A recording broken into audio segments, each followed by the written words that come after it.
The analytics say that there are some concerns in this Penn State offense, but Andy Kotelnicki has a plan to work around them.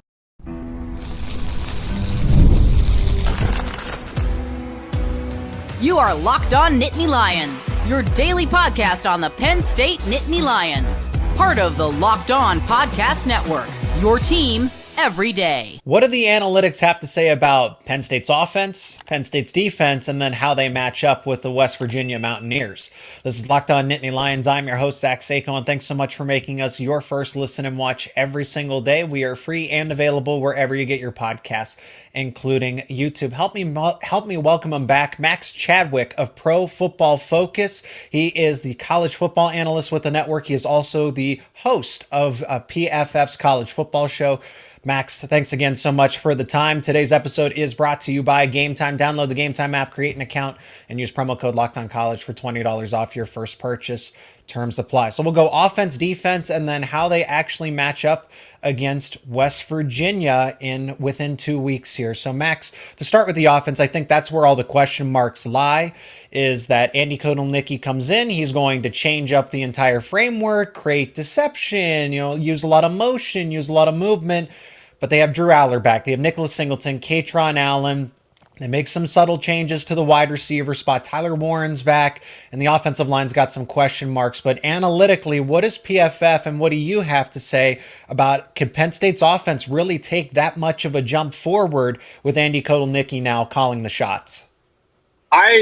The only reason I'm optimistic about it is because of Kotelnicki. I think he's a terrific hire at offensive coordinator. You mentioned all the motion. I think Kansas actually ran more motion than anyone else in the country last year, which is a really good sign, honestly, because you don't want to be static as an offense at any time. And also they took shots downfield at a very high rate. And they used basically every blade of grass available to them on the field, which is something that Penn State didn't do a lot of last year. So I'm excited about that.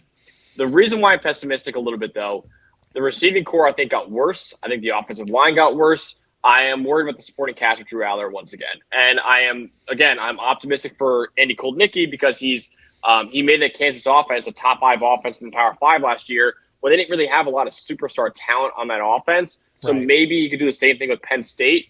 That's why I'm optimistic. But talent-wise, I do think they got worse than last year. And last year wasn't great anyways to begin with. So that's why I'm a little bit worried about this supporting cast of Drew Allar right now. That supporting cast that you mentioned, it projects to be Trey Wallace as the number 1 wide receiver. I think a rotation between Amari Evans and what they brought in with Julian Fleming out of the transfer portal, Tyler Warren at that tight end spot. So I get it. The wide receiver position isn't a sure thing. You have, what can Trey Wallace do as that true number 1 wide receiver? Amari Evans really hasn't shown us much. We know that he's really fast, but is that one player going to be enough to stretch the field in an Andy Kotelnicki offense? Julian Fleming is still unproven. However, he is a really good run blocker. And Max, I think that's where some optimism could be had, is that a lot of the reason why Penn State didn't have explosive run plays a season ago with a former 5-star in Nicholas Singleton, a high-end 4-star in Katron Allen, had, yes, to do with scheme and Mike Yurcich, but the wide receivers just flat out couldn't block. Yeah, I think that'd be a good thing that Julian Fleming can help block. But, I'm more worried about the offensive line losing 3 really talented players to the NFL draft, right? I think that's another reason why. And the run game we've seen time and time again is so predicated on how good your offensive line is. And Penn State's I'm optimistic about with the recruits they have coming in, and Cooper Cousins can maybe make an immediate impact as a true freshman and all that. But you lose a top 15 pick in Ola Fashanu. You lose a couple other guys who were drafted as well. Like, offensive line, I think, was one of these only strengths in this offense outside of Drew Allar last year, and I think it got worse. So I think that's another reason. Like, again, I'm curious to see what these unproven guys can do in that receiving core on the offensive line, but we'll see. Again, I like Kotelnicki a lot, and I think he's going to help elevate the talent, but it's just the talent right now. It's unproven. I'm not saying they're not talented. I just really a lot of unproven stuff in the receiving core of that offensive line right now. Let's talk about Drew Allar and then maybe go back to the offense. Let's talk about Drew Allar specifically. How is Pro Football Focus accounting for his running ability? Because that's something that I've been talking a lot lately, is that Drew Allar's lost a little bit of weight. There's word around camp that, hey, he's going to be more of a dual threat this season. Is Pro Football Focus accounting for that? What is PFF's take? What is your take on the fact that, Allar's legs could be actively utilized in this offense to help them go down the football field?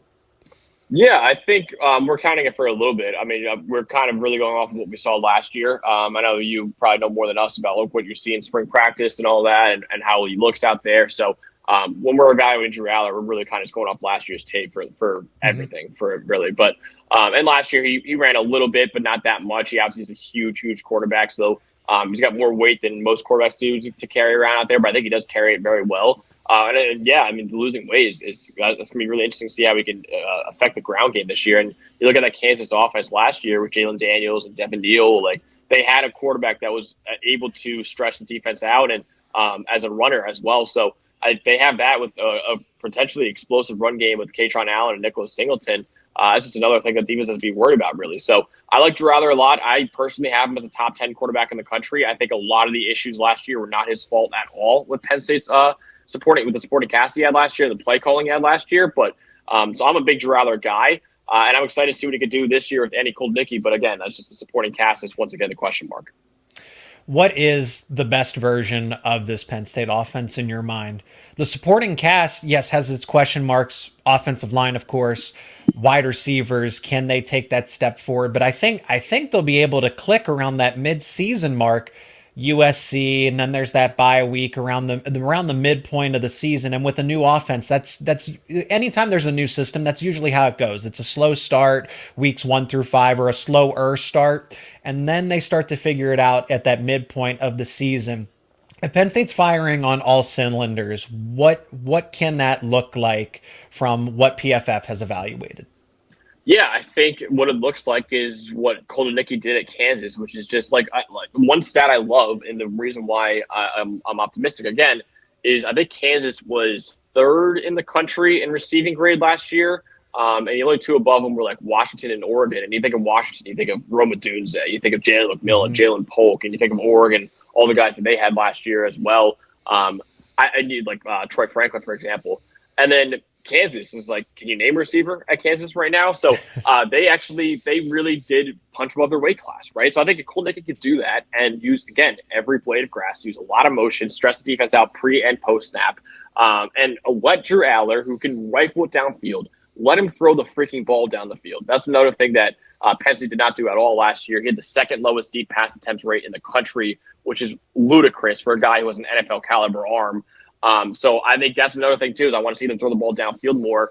And I think that with Koldnicki there, hopefully fully taking control of that offense, I think that they can do that. And again, with all the motion, I love the scheme that he ran at Kansas. And again, they really punched above their weight class at Kansas. And a big reason for that was because of Koldnicki.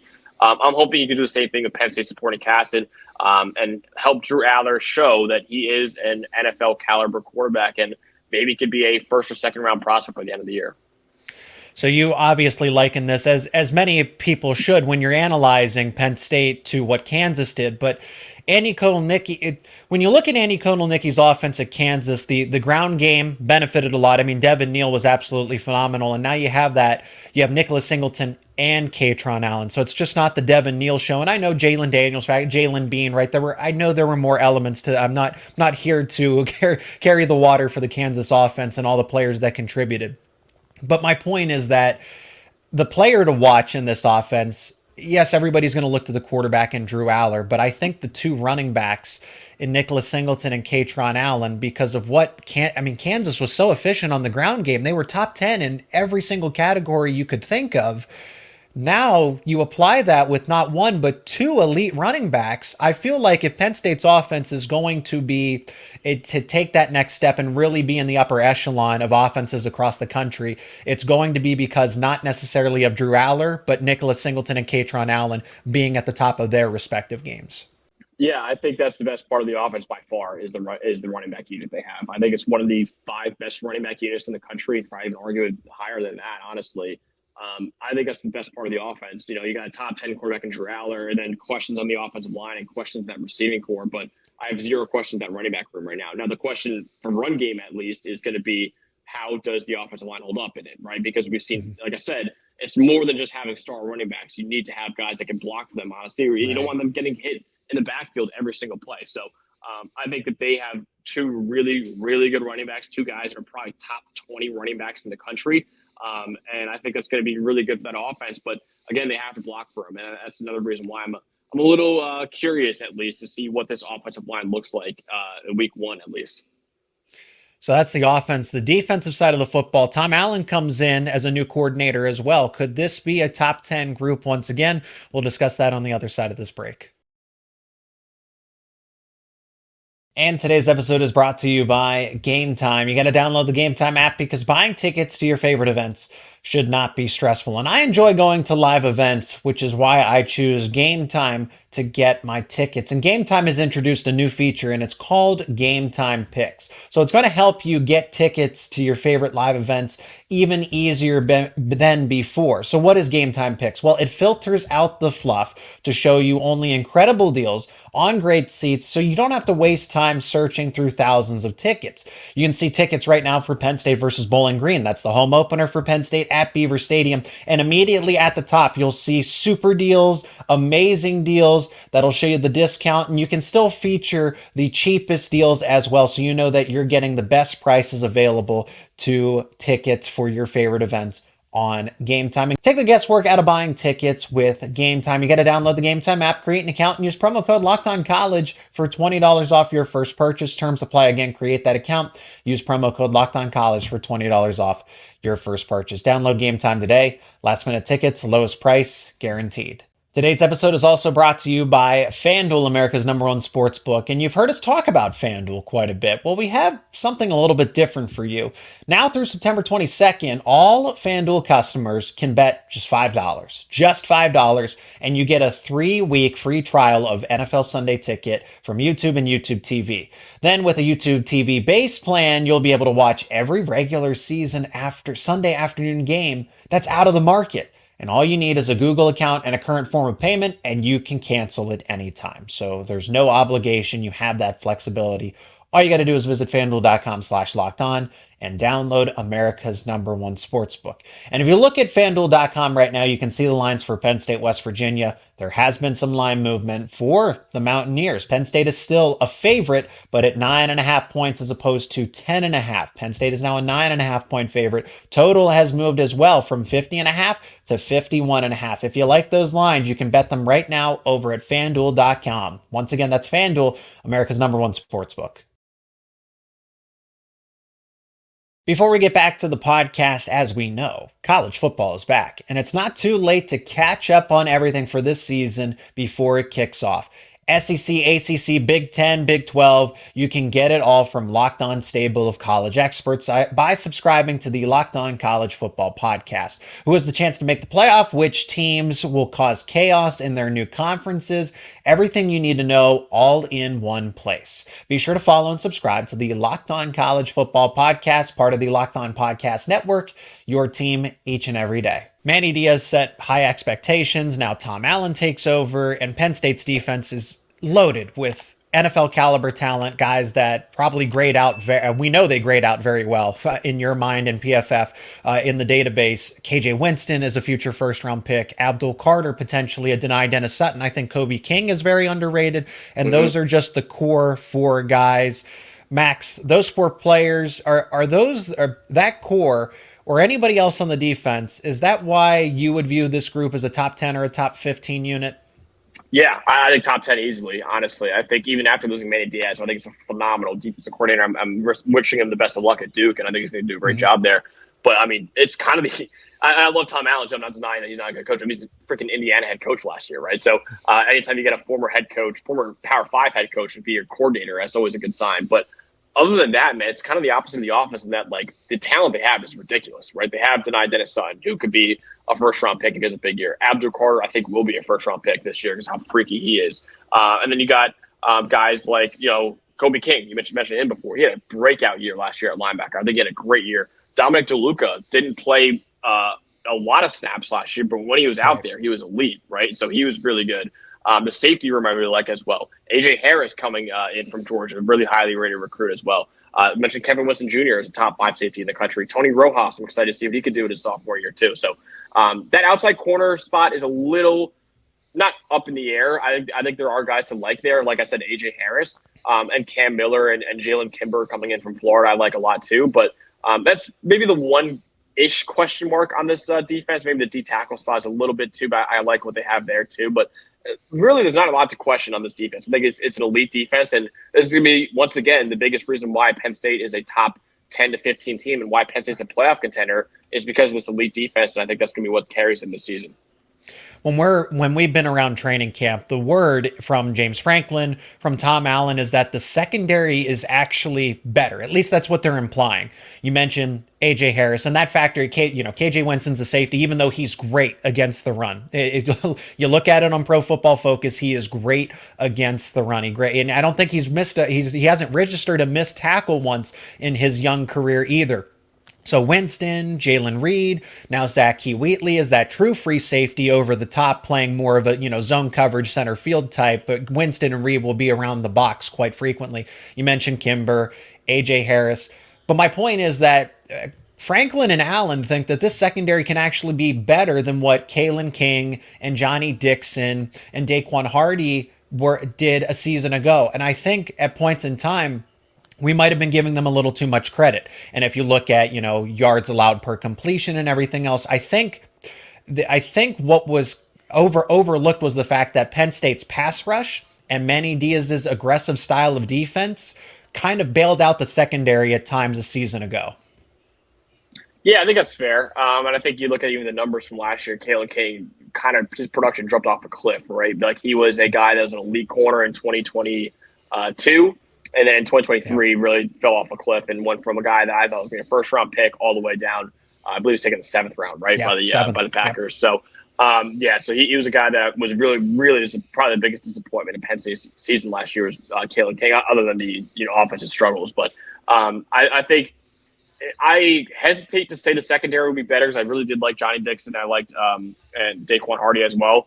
And they obviously had Kevin Winston Jr. last year too, but I think it can be, right? I mean, A.J. Harris is a guy who has a lot of potential. We just haven't seen it yet because they haven't played his true freshman year at Georgia, and really no true freshman play too much at Georgia either. So there's a lot of, again, it's just unproven right now. So Franklin probably knows better than me about what he sees every day in practice, but I personally, as a guy who saw last year and see the inexperience this year, I hesitate to say it would be better than last year, but I think there certainly is a potential for it to be better with all the guys that they brought in. I want to get to the question of the depth at defensive end and linebacker because of the news that immediately to start off training camp, Jameel Lyons, Kavion Keys, originally suspended, then ultimately removed from the team, removed from the school. These were both two deep players. There was the optimism that Jameel Lyons was going to be a rotational defensive end in that denied Dennis Sutton role, where essentially he is a co-starter. He is the third defensive end. He would have been a second string defensive end regardless. Same with Kavion Keys at linebacker. Probably would have been a second string backup to a Dom DeLuca and a 4-3 defensive look. We have the idea that they're probably going to run a 4-2-5 base. How are you, PFF, accounting for those losses of Lyons and Keys to begin the season? Yeah, I think it affects them. It's not a loss like a starter, so at least it doesn't really wouldn't affect my outlook of this defense too much. But it is depth that you're losing, which is obviously never a good thing. But they have guys other than that I think could be good players outside of them too, like Tyler Elsdon, for example, who I think will be backing up Kobe King in that Mike spot. I think he's a really good depth piece at linebacker. So I love Penn State's starting 3 linebackers. I love their starting 2 defensive ends. But again, if one of them goes down with an injury, which always happens in the season, obviously, that's when you get some question marks happen. So we'll see. We'll see what happens. But like I said, I'm so high on what they have in the starting unit that I'm still really high on this defense. But like you said, if they do go down with an injury, losing those 2 guys could end up hurting them long term. Is there an underrated player that, whether it is Kobe King, who we've mentioned, or I think this interior of the defensive line, the 2 starters, which probably project to be a Devon J. Thomas, formerly Devon Elise, a Zane Durant. I really think the defensive tackle group is very deep. They have talent, but I don't know about necessarily superstar power like an Abdul Carter, Deni Dennis Sutton, to a KJ Winston and a Jalen Reed type, right? But is there an underrated part of this defense that not enough people are talking about, including Penn State people? I mean, yeah, I think the D tackles group, I agree with you, is strong in that there's a lot of players that can be good players in that, like Hakeem Beamon too, Kazai Izzard, I think are two solid players too that they can use in that rotation. So that D tackle room will be just kind of on a rotational basis. Like I know Devontae Thomas and Zane Durant are guys that are expecting to start, but I think that they're going to be using a rotational role a lot. But the one unit I'm just really, really high on, and I'm surprised it hasn't gotten more national recognition, is the linebacker room. I think that linebacker room is really, really strong. I think Kobe King is a really good player. Tony Rojas is a highly rated recruit and looked really good when he was out there as a true freshman last year too. So I'm excited to see what he can do as a full-time starter as a sophomore. And then I mentioned before, Dom DeLuca, man, was so highly graded whenever he was out there as well. So now that he's a starting player, I'm excited to see what he can do as well. So yeah, those three, I love the starting three linebackers that Penn State has right now. And again, maybe it's not the sexy first-round potential guys like Abdul Carter or Deni Dennis Sutton in the edge room, but I think that linebacker room is right up there with them as the best part of the defense. An offense that has a lot of optimism if they can figure out some of the weaker parts of the unit. And then the defense, that's going to be the security blanket here, is the fact that they can be around the top 10 again. And hopefully, if they need to, bail out some of the shortcomings of the offense. But now how do they project against West Virginia? Max, I'm starting to get the idea that this could be a higher scoring game. And will West Virginia make it interesting? Will they keep it close? We'll discuss that on the other side of this break. Today's episode is also brought to you by Ibotta. Ibotta is a free app that lets you earn cash back every time you shop. You can earn on hundreds of items from groceries to beauty supplies to even toys, so you can make sure that you're always beating inflation no matter what you're purchasing. And get this, the average Ibotta user earns $256 per year. That could cover the cost of an entire shopping trip, that flight you've been eyeing, or that fancy dinner that you've been craving. Other apps, they'll give you points that don't really amount to much of anything, but with Ibotta, you earn cash back that you can withdraw to your bank account, PayPal, or gift cards. Simply add offers in the app, upload your receipt, and voila, the money is yours. You can save on over 2,000 brands and shop at over 1,000 retailers, including your favorite grocery stores, Lowe's, Macy's, Sephora, Best Buy, and more. Right now, Ibotta is offering our listeners $5 just for trying Ibotta by using the code LOCKEDONCollege when you register. Just go to the App Store or the Google Play Store and download it for free, the free Ibotta app, and start earning cash back by using code LOCKEDONCollege. That's IBOTTA in the Google Play or App Store, and use promo code LOCKEDONCollege. Penn State versus West Virginia. We are ever so close to that August 31st game in Morgantown, and Penn State, depending on where you look, but it's consensus a 9.5 point spread in favor of Penn State. The total moving towards 51.5, and that has to do a lot with the fact that I think that, West Virginia is really good offensively. Defensively, they're not that great. Even though they did bring in some reinforcements, I mean, they were pretty abysmal a season ago. Max, I got some pushback on this from the West Virginia point of view. The defensive line, that front seven, I thought the secondary was very bad, and PFF also adds that the defensive line wasn't that good to begin with. It was one of the worst in the country in terms of generating pass rush. A lot of people hang their hat on the fact that, they had 33 sacks as a team. They led the Big Ten in total team sacks, so they couldn't have been that bad, right? What is the true assessment of how good that defensive line and the front seven of West Virginia's defense are? Yeah, I think their pass rush is the biggest question mark right now for this team, and that's what we wrote about in our preview of the Mountaineers. So they, I believe, where were they? They're among the 20 worst teams in the country in pass rush win rate, about 29%. They lost two of their four starting defensive linemen, including Jared Bartlett, who was the only one to have a 65 pass rushing grade last year. So that pass rush is a little questionable, right? I think TJ Jackson, the transfer D tackle they got from Troy, is a really good player, but he's more of a really good run defender. So I think the run defense will be okay, but that pass rush is a little questionable. Now, I will say the secondary for West Virginia is really good. I think they brought in a couple of really good transfers from Northwestern and Jaheim Joseph and Garnet Hollis Jr. that really help out. I think Aubrey Burks, their safety, is a top 10 safety in the country as well. But the at least for Penn State's offensive line that we mentioned before is a little bit of a question mark on how many new starters they have. I don't think it'll be as big of a first test as you might think for going against West Virginia. So that'd be at least something good for Penn State's offensive line. It won't be as difficult, at least to start off at the gate. But yeah, I think that pass rush, I think, is the question mark for the Mountaineers right now. Where can Penn State's offense, I guess for a lack of a better term, expose West Virginia's defense? Where are the weak points? Because as you said, that they got the necessary reinforcements, a team that in terms of allowing explosive plays was outside of the top 100. Like West Virginia's defense was very bad at times, and they got into these shootout type of games, albeit it was the Big 12 conference where there's a lot of offense and not so much defense. So where can Penn State offensively with a new coordinator in Kotelnicki and, supposedly a new look Drew Allar, but even with the question marks, where can they attack this West Virginia defense? I think just beat them up front. I think you have to have your offensive line impose their will in this game. And I think Katron Allen and Nick Singleton could have big games in this game. I think they're going to be relied on a lot. And I think giving Drew Allar time back there, right? Don't just run the quick passing game concepts where he gets the ball out within 1.5, 2 seconds. Let him give him time to stand back there and take some shots downfield with these receivers, right? I think that's another thing too. So I think it all starts up front, as does every football game, honestly. But I think this is a opportunity for Penn State's offensive line to shut some of the critics like myself up and say, hey, we are going to be a good unit this year. So I think Penn State's offensive line is going to be the key to this game. And because I think, like I said, the West Virginia D-line is not great. There are some question marks in that D-line. And there are question marks in Penn State's offensive line too. But that is the matchup I'm really looking forward to seeing is two units with question marks in Penn State's O-line and West Virginia's D-line who ends up winning that battle. And I think whoever does would win that side of the ball, honestly, which could be really interesting.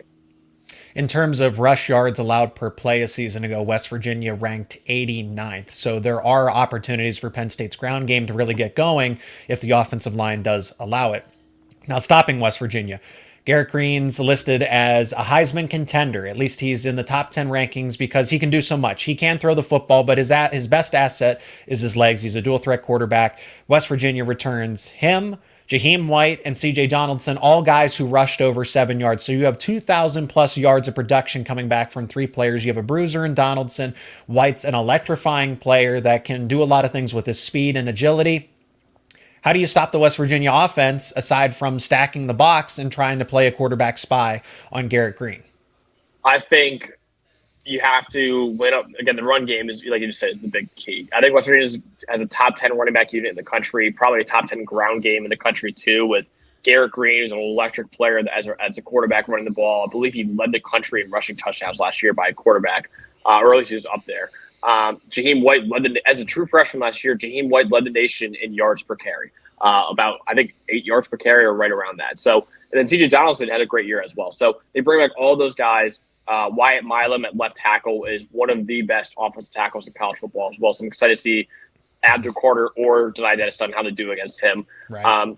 The thing I would say for Penn State is win up front against the ground game, but make sure you have the guys deep because Garrett Green, all he does is take shots downfield. He had the highest average depth of target in college football last year. All he does is just rifle that ball down the field. So he's either running or he's taking a shot downfield. It's a lot like the Big 12 version of Jalen Moreau, a lot, right? Where it's like he's either going to take off and run or he's going to throw the ball as far as he can, right? So I think Garrett Green, excellent deep ball thrower, but where he gets into problems is when, it's a short and intermediate game. So I think Penn State, give up those plays. Give up the short game, right? Give up those short and intermediate plays. Make him beat you underneath and don't let him, get over the top on you. So I think it's kind of a little bit of a weird way to play because obviously you want to stop the run up front, which means you got to commit more guys to the box. But in obvious passing situations, make sure you have the guys deep because Garrett Green is going to be looking to push that ball downfield as much as possible. And he pushes the ball downfield more than anyone else in college football right now. Right. So I think that's the key for Penn State is make sure he just doesn't get over the top on you and just maybe give up the easy, 5 to 6 yard completions every now and then just to make sure he doesn't, go over the top and hit the big one on you. Which receivers should Penn State be focusing on the most? Is it trying to account for Preston Fox, a Jalen Bray, a Justin Robinson who they brought in, Cole Taylor, because we saw that Penn State's defense wasn't exactly great when they faced tight ends. So who's going to be that, and you mentioned a lot of the deep passing. So Cole Taylor, who's a tight end, is going to be that underneath short to intermediate route. In Penn State's case, who do they need to account for most when it comes to any of those passing targets? I think it'll just be Jaden Bray's a guy who's interesting coming in from Oklahoma State. Right. He'll probably be their starting, I think, slot receiver or something like that for them this year. I don't really think there is a true guy. I don't know if there is. Like, I like Jaden Bray. I like Cole Taylor. Cole Taylor is a really, really interesting player. I think he's a really good receiving weapon. He's a tall tight end too, at 6'7". Preston Fox is a solid player. Hudson Clement is probably one of their other starting receivers as well. He's solid, but there is no true number one guy for this West Virginia offense. I think that's another thing that Penn State's got to account for is Garrett Green is going to be able to distribute the ball all over the field when he is passing the ball. So I don't know if I can answer that. I don't know if there is a true number one guy. I think Jaden Bray's the guy that I would probably look out the most for. Is a guy that I liked from Oklahoma State, but other than that, I don't really think West Virginia has too many alpha number one receivers on this team. I think they're kind of just a really good complementary unit. I think this game is relatively close. I think Penn State wins. And with all things equal right now, any training camp news could come out at any given time until August 31st. But if all things, stay consistent right now, I think Penn State wins. I think West Virginia covers that, give or take 9-point spread. And the total ultimately goes over. Max, are you expecting a high-scoring game? Are you expecting West Virginia? Can they legitimately pull the upset here? Or does Penn State just have enough to go into Morgantown and sneak out with a win? I think they can. I think West Virginia is a top 25 team in the country. So we had them at least number 25 in our ranking. So I think they can pull it off, especially in that environment. I think Penn State does win, though. I agree with you. I think West Virginia covers that spread. I think this could be a single-possession game. I think Penn State will win because I think the defense is really gonna step up when it needs to. I am worried a little bit about the ground game with West Virginia and the fact that Garrett Green can go over the top and is one of the best deep ball throwers in the country. But I think they'll do enough. And then I think Penn State offensively can really impose their will with Katron Allar and Nicholas Singleton on the Mountaineers, and hopefully Drew Allar can find some deep pass attempts of his own in this game as well. So I got Penn State winning, but I do think West Virginia covers that spread. And maybe it's a closer game than most Penn State fans would like to believe it will be. He is Max Chadwick of Pro Football Focus, college football analyst. He is the host of PFF's College Football Show. You can find that on YouTube, and all of his work will be linked down in the description. Max, thanks so much for the time and the analytical perspective of what Penn State will be offensively, defensively, and how they will match up against West Virginia in due time. Thanks so much for the time as always. Thanks, Zach. And be sure to let me know down in the comments what you think about Penn State's offense and defense and how they'll match up against the West Virginia Mountaineers. If you enjoyed this conversation, please leave a like on it, share it with friends and family. I'd greatly appreciate it. And if you're not already, become an everydayer. Subscribe to Locked On NIttany Lions on YouTube and wherever you get your podcasts for the latest conversations around your favorite Penn State sports teams. Thank you for making Locked On Nittany Lions your first listen and watch every single day. For your second listen, you got to check out the Locked On College Football Podcast. Spencer McLaughlin, the host of the show, talks about everything from NIL to the impact of the transfer portal. Now you have the conference realignment, the expanded college football playoff. Spencer's covering all of it. He's getting ready. He's getting you ready for an exciting season of college football never seen before. That's Locked On College Football, part of the Locked On Podcast Network, your team every day.